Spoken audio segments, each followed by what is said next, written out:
Good evening there, everybody. What is happening? Hopefully, you all are having a wonderful day today. So, when it comes down to it, I thought that I would talk about this little topic that I found very particularly interesting. I was going to review a video, but I decided, all in all, kind of just to talk about it myself, just because instead of making it a little bit long and dragged out, I thought that I pretty much could just talk about it by myself overall and just get the topic out of the way. But anyways, in this video, we're going to be talking about Mr. Saul Canelo Alvarez. And of course, I talk about him quite a bit on this channel because Canelo Alvarez, in my opinion, of course, there usually is a lot of narratives on him. And of course, he is one of the bigger faces in boxing. Actually, he is the main face of boxing.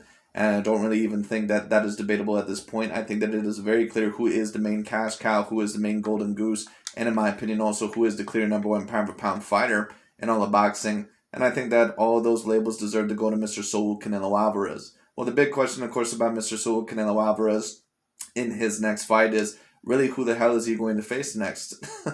And Canelo Alvarez, because of the path that he has went on now for the past several years of really fighting a lot of the best contenders out there. And of course, certain people would disagree. You have these certain people or these certain channels that try to say, oh, Canelo, he's only fighting people out the worst performances, or he's only fighting older people and blah, blah, blah. Listen, and I'm not saying that every fighter that Canelo has ever fought has always been A plus, and that every single fighter that he's fought has just been 100% at their best. But at the end of the day, when you take a look at Canelo Alvarez's resume and you take a look at a lot of the fighters that he has beaten, it is very clear to me, excuse me, it is very clear to me that Canelo Alvarez, that he is an all-time great resume, and he also is an all-time great fighter. You cannot get past the fighters, all in all, and these recurrent champions when he fought them, or at least all in all, were very talented fighters when he beat them. You can't defeat fighters like Miguel Cotto, Sergey Kovalev, Billy Joe Saunders, Caleb Plant, Callum Smith, Danny Jacobs, Araceli Lara, Gennady Triple G Golovkin, and maybe even a few others that, I'm forgetting to mention at the current moment in time. You can't beat all those fighters who I just mentioned, and in my opinion, are in the future Hall of Fame of boxing.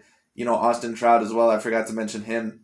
You can't defeat all those fighters and not be somewhat of an all-time great fighter. It just is what it is. And in my opinion, Canelo Alvarez, he very clearly is an all-time great fighter. But like I said, the question once again is, who is he potentially going to face next? Apparently, from what I heard from certain sources, the PBC, they offered Canelo Alvarez a 2-fight deal for $100 million. One of those fights, of course, was going to be over Jamal Charlo, and one of those fights was going to be with Mr. David Benavidez. And even though I think, all in all, that would be a great deal, and I think those would be two fantastic fights, it seems like Canelo Alvarez, that maybe he may have his eyes on something bigger, both figuratively and actually literally when it comes down to it, because, of course, he may actually overall take his attention to that of the light heavyweight division. Now, we don't necessarily know anything as of yet. We don't know if anything is 100% confirmed. But I just thought that I would talk about if Canelo Alvarez, what it means to me, in my opinion, or at least what it means in his career, overall, in my view, if Canelo Alvarez actually does go up to the 175-pound division and is actually able to become the complete unified champion at 175 pounds. Because not only do I think that that would be a great accomplishment or just a good accomplishment, that would be an all-time great accomplishment. If there was any other fighter around Canelo Alvarez's weight or of his stature, whether it be Jamal Charlo or Demetrius Bubu Andrade or someone all in all like, I don't even know who else to mention, a Caleb Plant or Billy Joe Saunders, David Benavidez, whoever the hell else you want to mention. If there was any one of those fighters that is doing what Canelo Alvarez is doing today, he would be praised by a certain amount of the channels that tend to tear him down and criticize him. It just is what it is. Or at least depending on if they had the right complexion for their protection. But when it comes down to Canelo Alvarez, I have no doubt about it whatsoever. He is an all-time great fighter.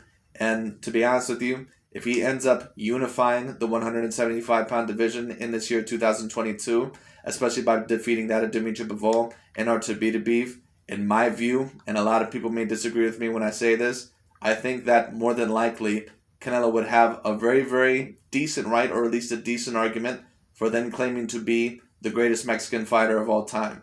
I would not necessarily put him quite yet in the conversation of saying all in all that he is the greatest fighter of all time. I think that he would have to do even a little bit more to get into that conversation. In my opinion, you still would have to get Jamal Charlo and David Benavidez on your resume. It's not necessarily that I think that those fighters are more tough than that of, Dimitri Bivol or Artur Beterbiev. In fact, I think that Artur Beterbiev, Dimitri Bivol, I think that compared to Jamal Charlo and David Benavidez, I think that those two fighters, those two Russian fighters, are actually quite higher challenges overall, and more capable challenges. All in all, for Canelo Alvarez and what a Jamal Charlo or David Benavidez would be. I think that they're harder and tougher challenges. But what I will say is this: I do think the David Benavidez and Jamal Charlo fight still are great fights, because either one of those fights I think has the potential to do possibly over 1 million pay-per-view buys. Because Canelo Alvarez, of course, he has such big star power, not only because he's a Mexican fighter, but because of the type of champions and type of competition that he has fought over the years. But on top of that, David Benavidez, he's a Mexican-American fighter. He does have a decent fan base in that of America, possibly even in Mexico too. Who knows? And Jamal Charlo, of course, he has a very big Texas fan base when it comes down to it. And he's going to have a very big fan base in general. Jamal Charlo can somewhat sell. Can he sell as good as a Canelo Alvarez? No. But if Canelo Alvarez is looking for a good paycheck, if he's looking overall for good monetary value, as well as a decent name on his resume, I think that the PBC deal would be the way to go. But if he overall is looking to claim himself later on as the greatest fighter of all time, I think he's looking to take advantage of that opportunity by possibly unifying the 175-pound division.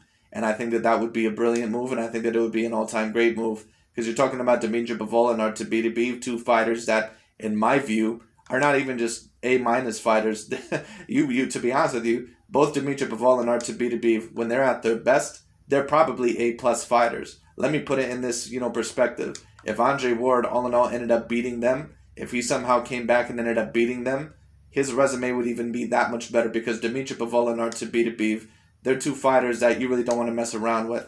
They're two fighters that can somewhat box. Do they maybe have their faults? Yeah, maybe a little bit, but in my opinion, they're definitely more dominant, and they're definitely more skilled for their divisions, and even more athletic for their divisions than what a David Benavidez or a Jamal Charlo would be.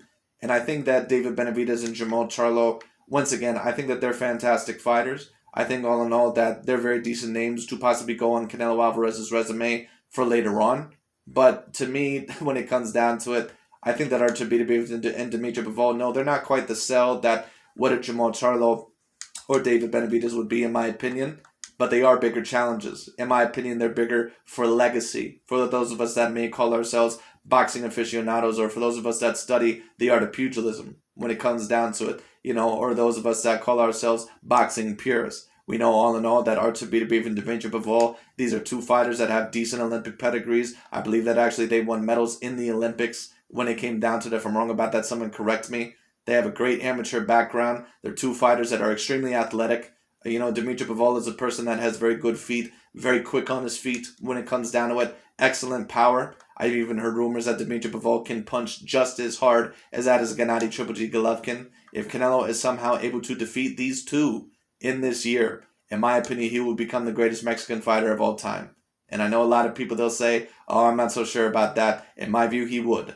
It just is what it is. A certain amount of people, they may disagree. In my opinion, Canelo Alvarez, he already is the most skilled Mexican fighter that I've personally ever seen, besides maybe Salvador Sanchez. And I'm not quite sure if I would put Salvador Sanchez either on the Chavez Sr. or Canelo level, just because Salvador Sanchez, he only had work within one weight division.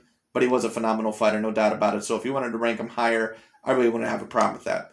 But at the end of the day, what I'll say is this: Canelo Alvarez beating Dimitri Bivol or Artur and defeating them possibly both, that's an all-time great accomplishment. You're talking about two fighters, in my opinion, that have at least a 50% chance over Canelo Alvarez. Now, if you're asking me personally, who do I think has a better chance between the two?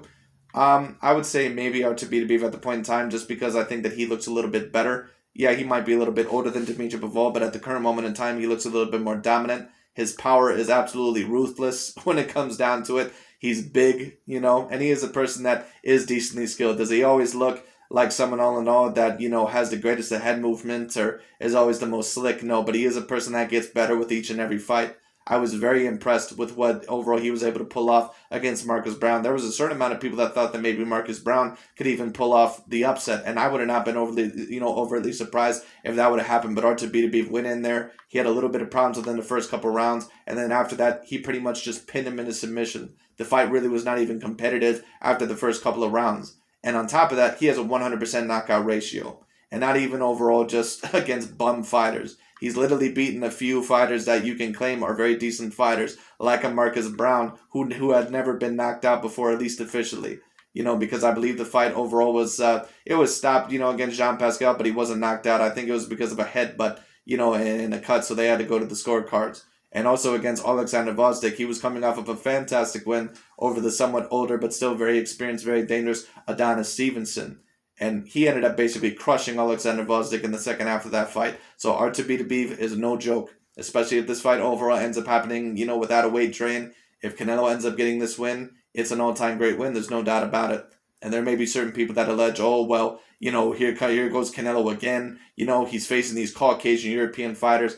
That's cool, but at the end of the day, if you're going to make that narrative that, oh, well, he can't get that much credit against these Caucasian European fighters because the Caucasians are not usually as dominant in the sport of boxing, that's understandable. But I don't think that there's ever been another generation like this one to where overall the European, amateur pedigree, especially from that of Russia or Ukraine or Kazakhstan, some of these Eastern European countries or some of these ones that are somewhat on the Asian border, when it comes down to it, when it comes, I don't think that their amateur pedigree has ever really been as good as what it has been now. You have to take a look at the differences because times are different, generations are different. It just is what it is. And at the current moment in time, there's a great crop of talent from a lot of these Eastern European countries, whether it be that of the Ukraine, maybe Kazakhstan, whether you want to count that as Eastern European or that of Asian. I believe that it's a little bit on the border of both, but it is what it is, because one of my commentators told me about that. So I thought that I would just include that in there. Or whether you're talking about Russia, there is many, many fighters that we can claim are very talented from that little crop of an area. And if you're one of these people that say, oh, well, Canelo Alvarez, he can't be all-time great by just facing these fighters, no problem. Stop giving Andre Ward so much credit. Because Andre Ward, if we're really going to talk about his career, all he really fought was Caucasian fighters. The man fought Carl Frosch, who, in my view, somewhat was a one-dimensional fighter in certain views. He was a great fighter to a degree, but would I say that he was one of my top 50 fighters of all time? No, I wouldn't. You had Mikhail Kessler, who I believe was from Scandinavia or one of those areas, from one of those areas over there. You had Sergey Kovalev, who was a Russian fighter. So are we going to discredit Andre Ward because he pretty much almost defeated nothing but Caucasian fighters?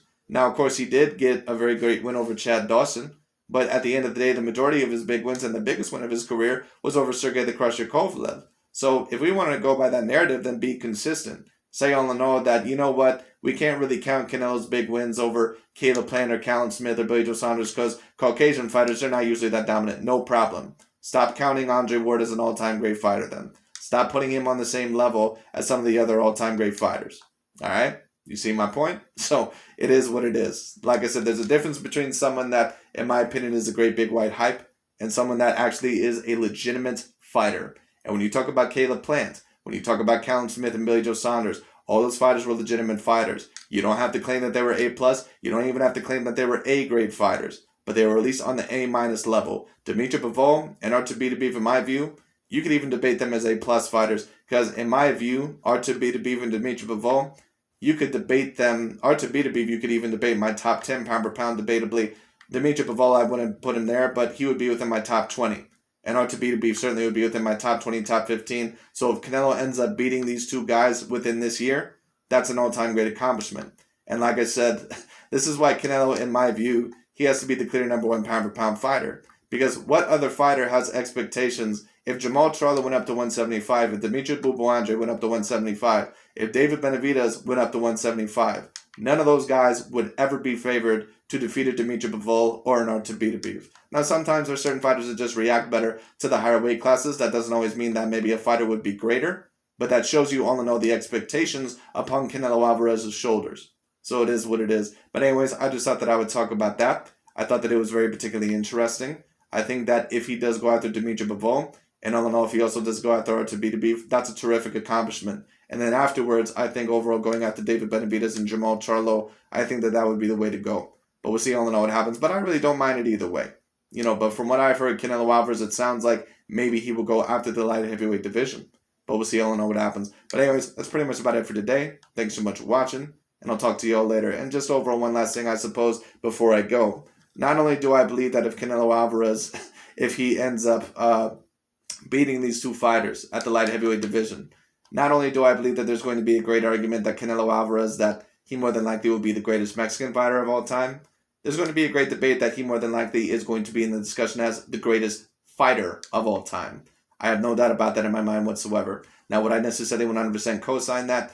Maybe not as of yet, but what I will say is this: Canelo, if he ends up doing this, Canelo, I think, will be paving his way into eventually being in the top 10 of all time. No doubt about it. No doubt about it. And then if he can add on those Jamal Charlo and David Benavidez wins, so let's say that he actually ends up getting those 4 wins, he'll be within my top 10 boxers of all time. No doubt about it. No doubt about it. At least within my top 15. And I know a lot of people that disagree, but, that's just my view on things. It is what it is. But anyways, that's pretty much about it for today. Thanks so much for watching, and I'll talk to you all later. And we'll see what Mr. Saul Canelo Alvarez does after this. But anyway, that's really about it for today. Thank you so much for watching, and I'll talk to you all later.